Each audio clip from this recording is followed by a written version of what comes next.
r/AskReddit. Redditors who chose to speak now instead of forever hold your peace at a wedding. Why did you speak up, and how did it turn out? I have a close friend who came from a pretty conservative family, quite strong with their Christian beliefs. Her parents married pretty young and had 4 girls. Anyway, junior high through high school, my friend had a crush on this guy, who was also a good friend of ours.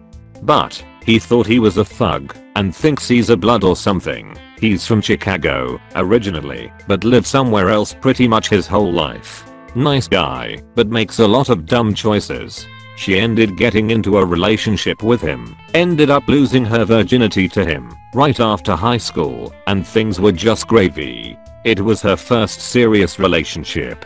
Fast forward a few years, relationship is on the rocks. He treats her like shit. She's talking about marriage and kids. I told her, I think you need to reevaluate this whole situation. It's not a good choice.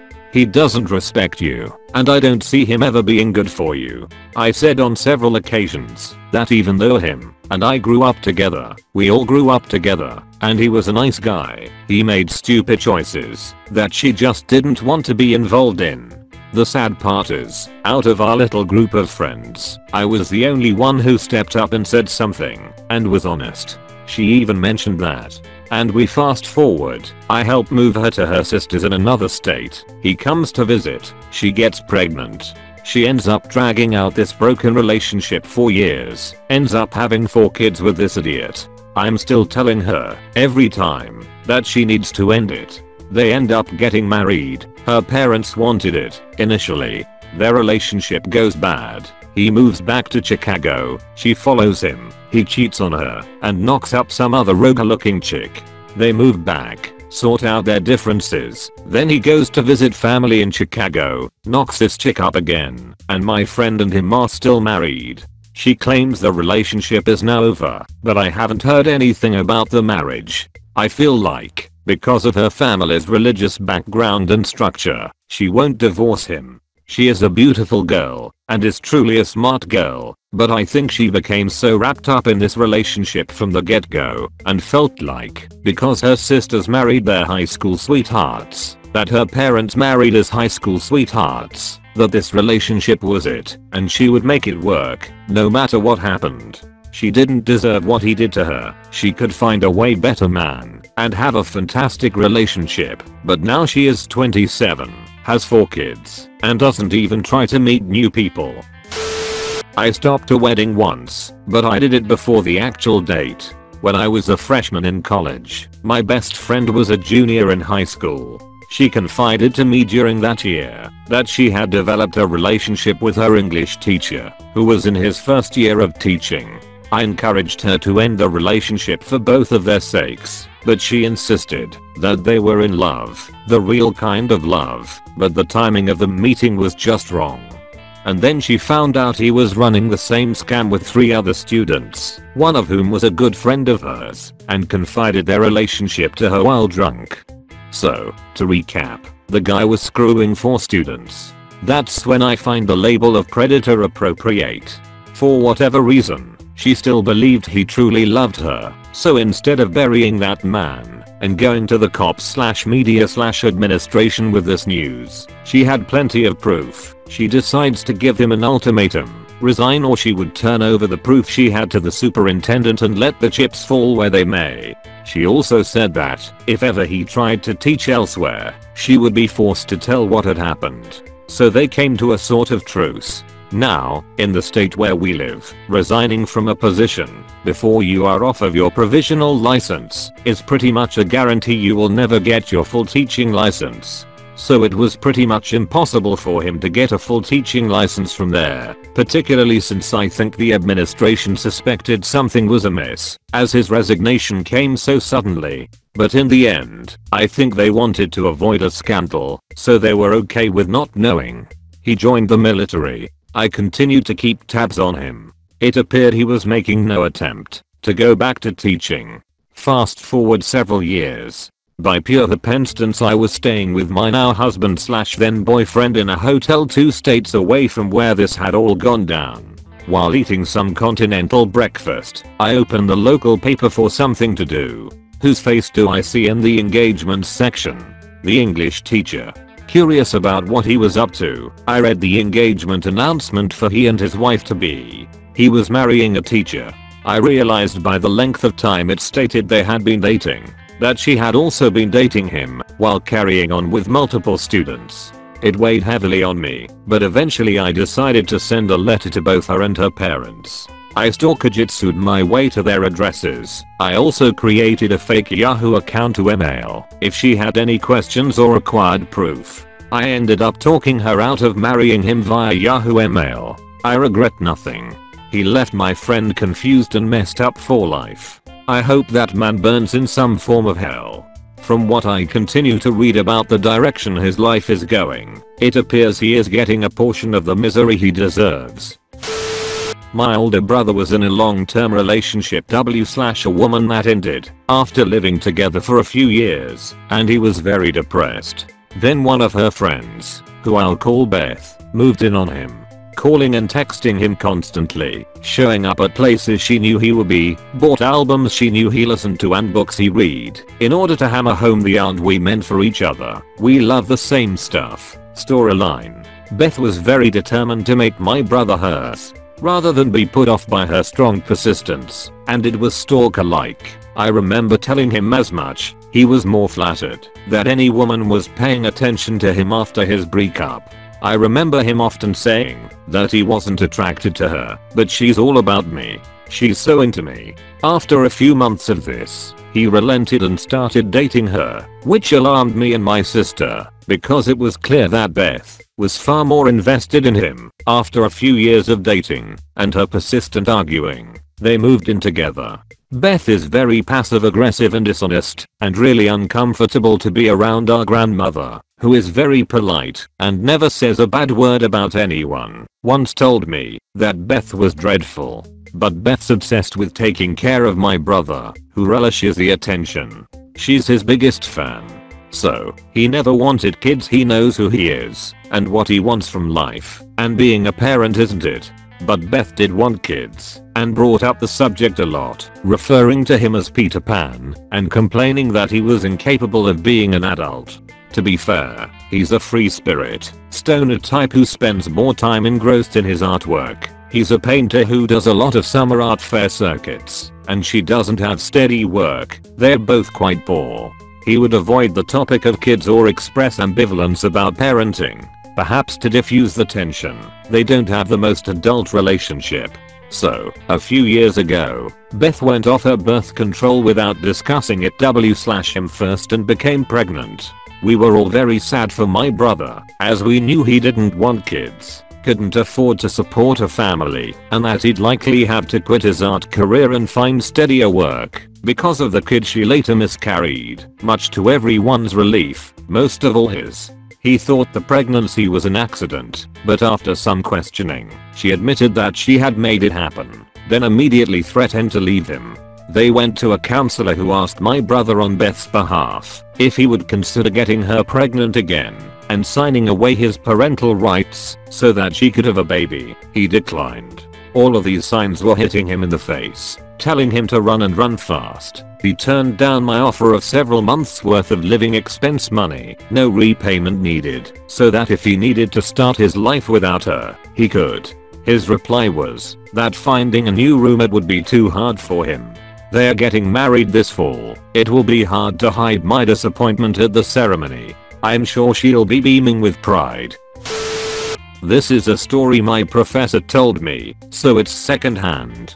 True or false, it's still hilarious. When he was in college he was rooming with a friend, Brian, of his from high school and that friend's longtime girlfriend, Sue. According to the story, the first date Brian could only afford to take her out for a soda. They shared a can of Dr. Pepper. This formed the basis of Brian and Sue's relationship. They had Dr. Pepper posters, a wall clock, even t-shirts that said he's a pepper and she's a pepper, respectively. One day my professor was at the apartment and looking for something to drink. He asked Sue for a soda. She went to her closet, moved a pile of clothes, and revealed a hidden stash of Sprite. My professor was confused by the clandestine nature of the Sprite, so he asked, Apparently Sue hated Dr. Pepper, but didn't want to upset Brian. My professor thought it was weird, but whatever. Later he and Brian went out to drink.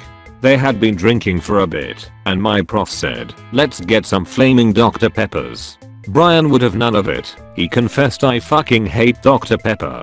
Flash forward a few months, the three of them go out for pizza. Obviously both Brian and Sue order Dr. Pepper to drink. My professor drops the bomb. He's like, "Sue, Brian hates Dr. Pepper. Brian, Sue hates Dr. Pepper. Discuss." According to him, the silence was the most awkward thing he'd ever experienced.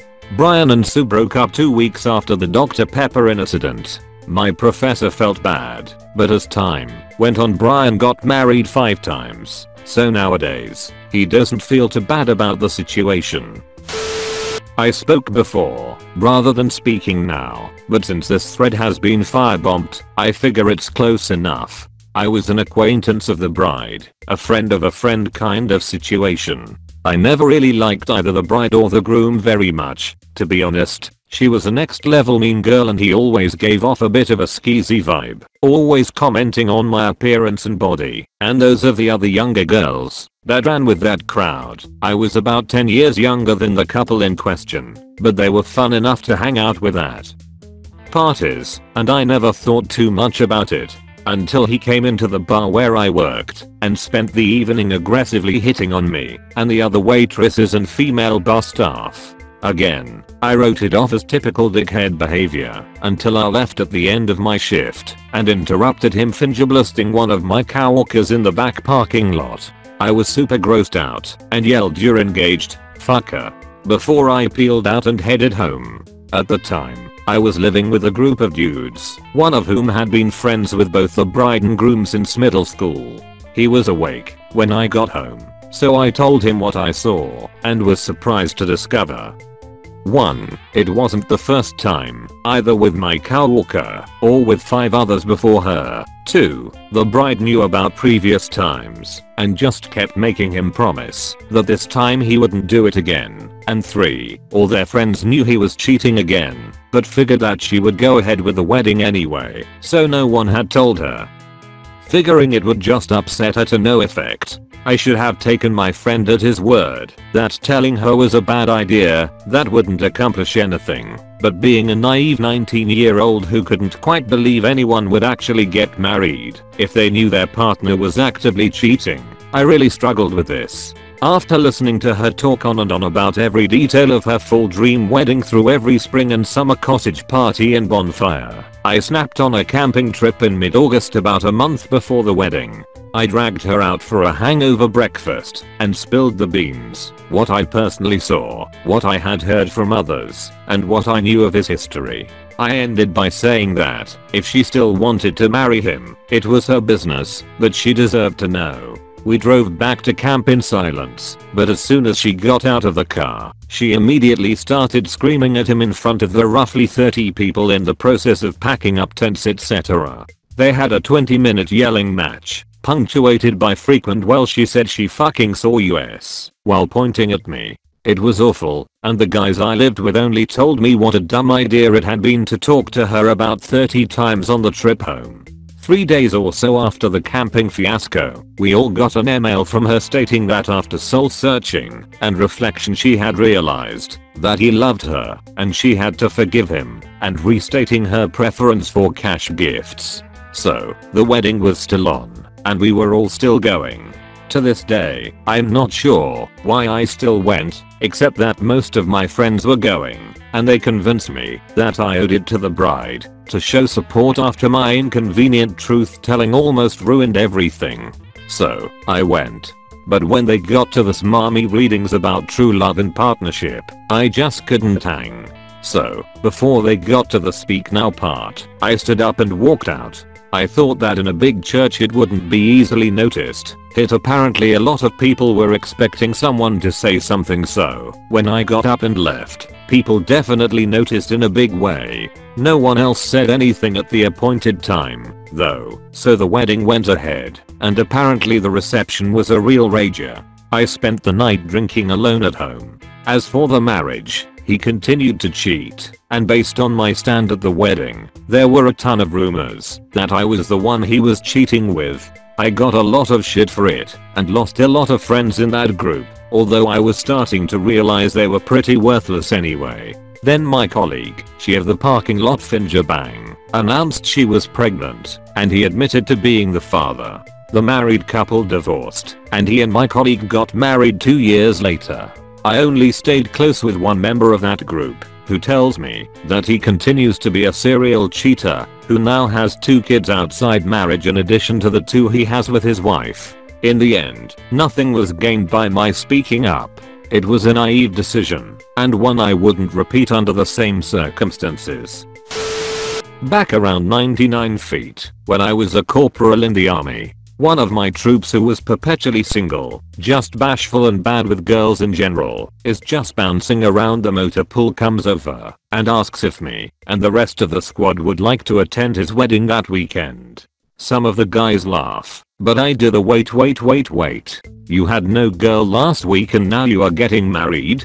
Yet they had met over the weekend. He was in love, and she was the one, no questions. We tried to talk him out of it all week, got the chaplain and one SG involved, but he was dead set and there was no longer anything in the regulations requiring enlisted soldiers to get their commander's permission to get married. There used to be. So Sunday rolls around and yes, I go to the wedding.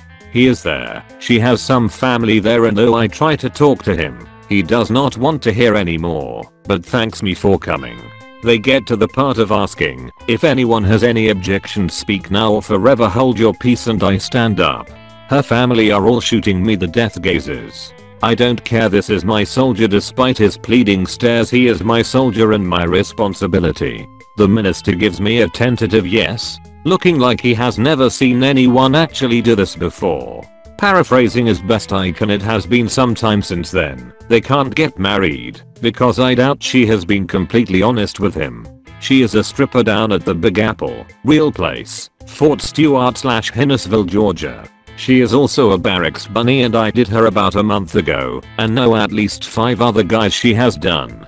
3 of them at once as a gangbang. She has a cute little scar on her left, butt cheek and a birthmark on the outer side of her right breast. They were dang near perfect too, part of why I remember them even today. Will do just about anything but anal and apparently loves hanging from the Bradley troop straps while getting nailed. She lives just at X Street by Y Street, about a block from ABC Elementary School, supposedly with her mother. And one last thing, private numbers.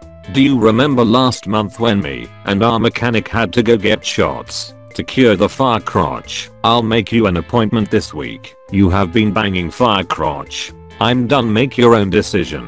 And I sat back down. Her family was a mix of furious and embarrassed, but fortunately he went from pissed to thinking about it as I spoke, and after a moment looked at me and the guys who had come with me and said he trusted me with his life, he should probably trust me now. And we all walked out and went for beers and to try and find some friendly company. Last I knew he had gotten out and married some girl back home in Oregon. Thank you so much for watching the whole video. Please leave a like and subscribe.